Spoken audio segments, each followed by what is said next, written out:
Arrel de la proposta de participar en el certamen aquest del 2016, que es premiava les botigues més antigues de 150 anys, vam intentar de trobar documentació que pogués certificar que la data del començament d'aquesta botiga, de la família, tot i que era molt enrere, que poguéssim justificar certament quin any va ser el que es va encetar el negoci.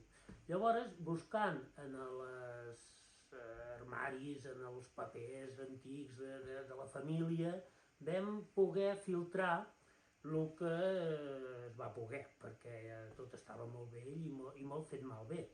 Llavors, perquè no li van donar tampoc una importància, aquesta gent no li donaven una importància a la documentació. Llavors vam intentar trobar quin any era el real. Vam trobar papers del 1842. Tot i que el lletrero, o sigui el nostre rètol, diu 1950, perquè ja hi era. Els hàbits van decidir que això va ser per la coneixença que ells sabien i un es havia passat amb l'altre i això van coincidir en posar un número rodó i per el qual hi ha doncs, en les targetes, com podreu veure, amb altres històries o publicacions del mercat del ram i d'aquelles coses, sempre sortia 1850 i vam dir, doncs així es queda. Una altra cosa molt curiosa que vam trobar és que el senyor Joan Vilanova portava ben escrit i detallat tot un seguit de clients numerats.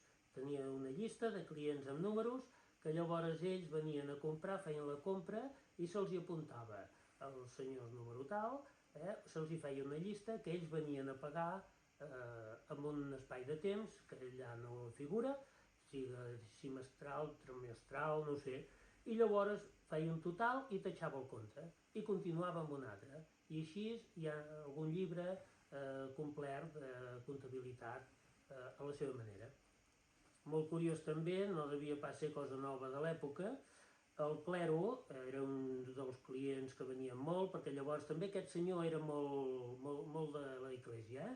Llavors venien molt tots els capellans, venien a fer les seves comandes, inclús els convidaven a vir de missa aquí dintre la rebotiga i apuntaven sempre a pagar. Eren, sorpresivament, els que pagaven més tard, tenien el compte més llarg i pagaven a vegades a compte, o sigui, tampoc ho liquidaven tot de cop perquè devien esperar massa. I referent a que era bastant de missa aquest senyor, perquè també ens surt un escrit que va anar a veure el papa a Roma amb vaixell, amb una cofradia, bueno, surt escrit molt clarament.